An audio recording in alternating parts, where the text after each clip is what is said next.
Começa mais um capítulo da radionovela O Barril de Amontilhado. Suportei da melhor forma que pude as muitas injúrias de Fortunato, mas quando ele se atreveu a insultar-me, jurei vingança. Os senhores que conhecem tão bem a natureza de minha alma não hão de supor que eu tenha pronunciado qualquer ameaça. Um dia eu me vingaria. Fiquei entendido que jamais dei oportunidade a Fortunato, quer por palavras, quer por atos, de duvidar da minha boa disposição. Continuei a sorrir-lhe como antes, e ele não percebeu que agora eu sorria à ideia de matá-lo. Fortunato tinha um ponto fraco. Ele se gabava de ser conhecedor de vinhos.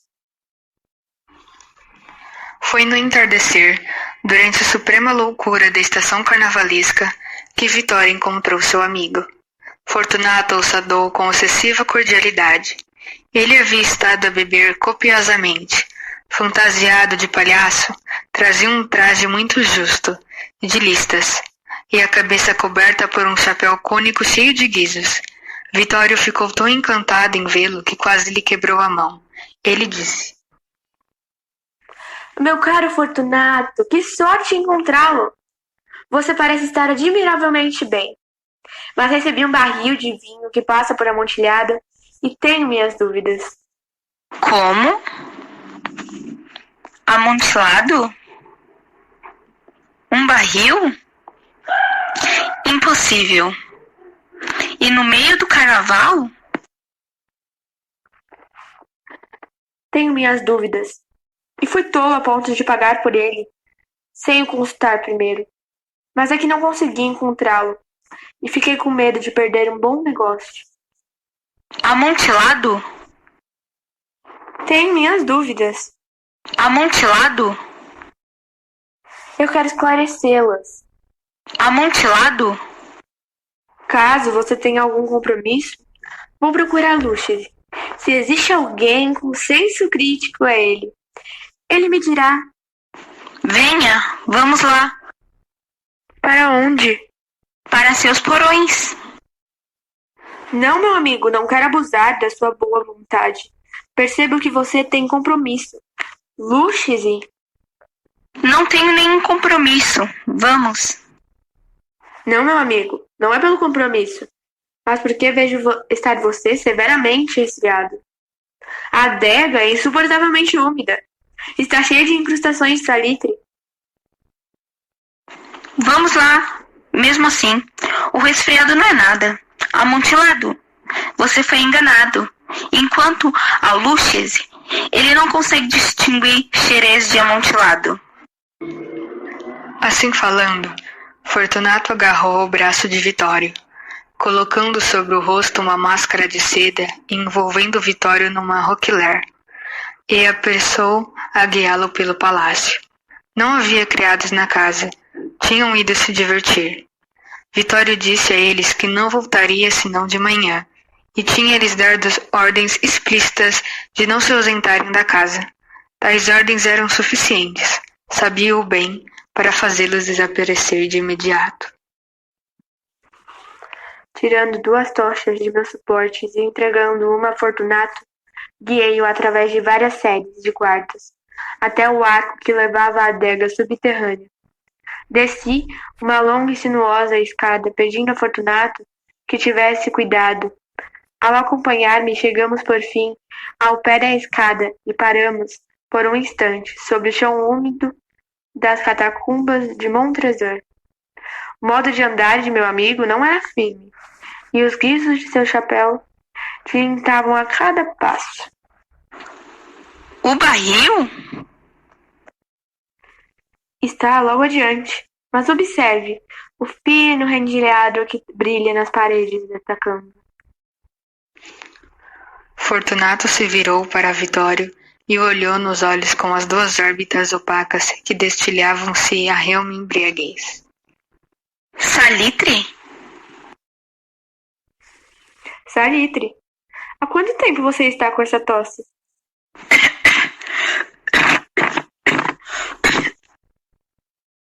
Meu pobre amigo esteve impossibilitado de responder por esses muitos minutos. Não é nada. Venha, vamos voltar. Sua saúde é preciosa. Você é rico, respeitado, admirado, amado. É feliz, como um dia eu também o fui. Sua falta será sentida. A minha não. Vamos voltar. Você ficará doente, e eu não quero responsabilizar-me por isso. Ademais, aluxe-se. Basta. A tosse não é grande coisa. Não vai me matar. Não vou morrer de uma tosse. Claro, claro. E na verdade não tive intenção de alarmá-lo desnecessariamente. Mas você deve tomar todo cuidado. Um trago desse Medoc nos defenderá da umidade. Vitório quebrou o gargalo de uma garrafa que retirou de uma longa fileira de outras, semelhantes, empilhadas no chão. Beba. Com um olhar de soslaio, Fortunato a levou aos lábios. Fez uma pausa e sentiu para Vitório amigavelmente, enquanto os guizos tilintavam. Bebo. Aqueles que repousam ao nosso redor. E eu, a sua longa vida. Ele de novo levou o braço a Vitório e continuaram. Esses porões são extensos. Os Montresor. Era uma família grande e numerosa. Como é mesmo o brasão da família? Um enorme pé humano de ouro sobre um campo azul. O pé esmaga uma serpente cujos dentes estão encravados no calcanhar. E o lema? Nemo me impune l'assassin. Bom. O vinho fizera seus olhos brilhantes. Haviam passado por paredes de esqueletos empilhados de mistura com tonéis e quadrilhas, até as mais profundas alcovas das catacumbas. Vitório fez uma pausa e, desta vez, se atreveu a segurar Fortunato pelo braço, acima do cotovelo. O salitre. Veja como aumenta. Pende como musgo das paredes. Estamos abaixo do leito do rio. As gotas de umidade pingam entre os ossos. Venha, voltemos, antes que seja tarde demais. Sua tosse? Não é nada. Vamos em frente. Mas antes, outro gole do Medoc. Vitório quebrou o gargalo e estendeu uma garrafa de degrave. Fortunato a esvaziou em um só fôlego. Seus olhos queimavam com um brilho. Riu e atirou a garrafa para cima, com um gesto que Vitório não entendeu. Você não compreende? Não. Então, você não é da Irmandade. Como? Você não é maçom. Sim, sim. Você? Impossível. Um maçom?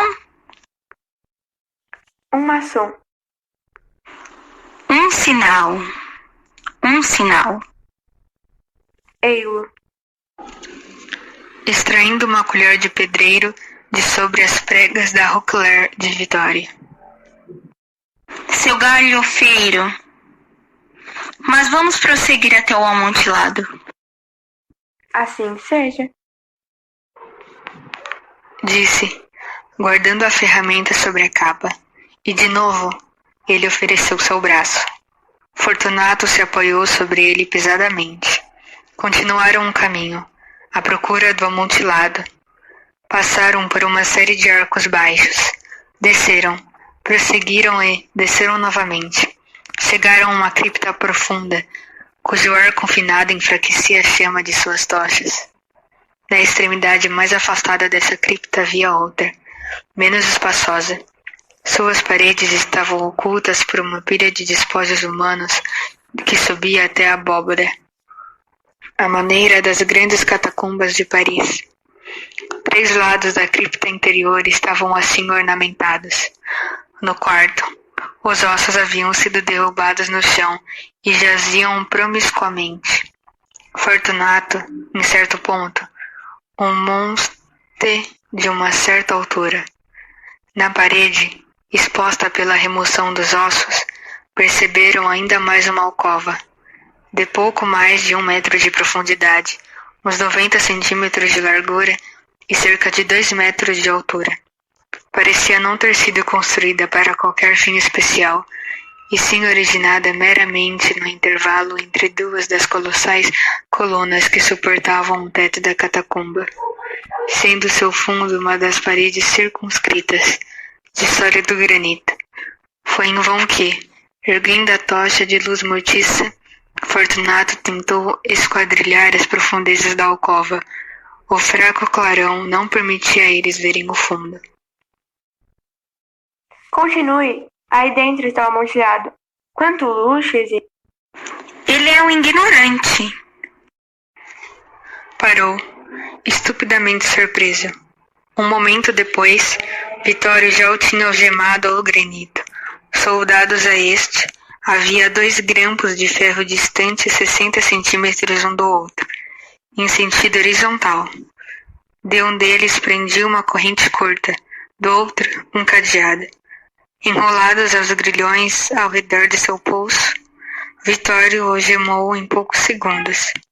Fortunato estava atônito demais para resistir. Retirando a chave do cadeado, Vitório saiu do recesso. Passe as mãos nas paredes. Não poderá deixar de sentir o saliva. É muito úmido, na verdade. Mais uma vez, deixe-me implorar-lhe que volte. Não? Então veja-me possivelmente forçando a abandoná-lo. Mas, antes disso, devo presentear-lhe todos os pequenos obséquios do meu alcance. O amontoado! Certo. O amontilhado. Dita essas palavras, Vitório pôs-se em atividade entre a pilha de ossos já dita, atirando-as para o lado. Deixou descoberto certa quantidade de pedras para construção e argamassa. Com esses materiais, e com a ajuda de sua colher de pedreiro, começou a emparedar com vigor a entrada do nicho. Tinha apenas assentado a primeira camada de alvenaria, quando Vitório descobriu que a embriaguez de Fortunato havia grande parte se dissipado. A primeira indicação que ele teve disso foi um grito surdo e lamentoso vindo das profundezas da alcova. Assentei a segunda camada, e a terceira, e a quarta. Ouvi então o gritar furioso da corrente. O ruído prolongou-se por vários minutos, durante os quais, para ouvi-lo com maior satisfação, interrompi o trabalho, sentei-me sobre os ossos. Quando, por fim, o ruído acalmou-se, retomei a ferramenta e terminei, sem interrupção, a quinta, a sexta e a sétima camadas. A parede erguia-se agora à altura de meu peito. Fiz nova pausa e, levantando a tocha por sobre a alvenaria, lancei seus débeis raios luminosos sobre a figura lá dentro. Uma sucessão de gritos altos e agudos, arrancados subitamente da garganta do vulto algemado, pareceu empurrar-me para trás. Por breve momento hesitei e tremi. Cerquei minha espada e comecei a palpar com ela a alcova. Mas um pensamento instantâneo tranquilizou-me. Pousei a mão sobre a sólida estrutura da catacumba e senti-me satisfeito. Voltei à parede, respondi aos gritos do que chamava. Fiz-lhes eco, ajudei, ultrapassei os volumes de intensidade. Fiz tudo isso e o gritador calou-se. Era agora 00:30. A minha tarefa chegava ao fim. Mas nesse momento veio do nicho um riso surdo que fez meus cabelos se eriçarem. O riso foi seguido por uma voz triste, que tive dificuldade de identificar como a nobre de Fortunato. Uma piada muito boa, de fato. Uma excelente galhofa. Nós vamos rir muito disso no palácio. Tomando nosso vinho. O amontilhado. Sim, o amontilado. Mas não está ficando tarde? Não estarão esperando por nós no palácio a senhora Fortunato e os outros? Vamos embora. Sim, vamos embora.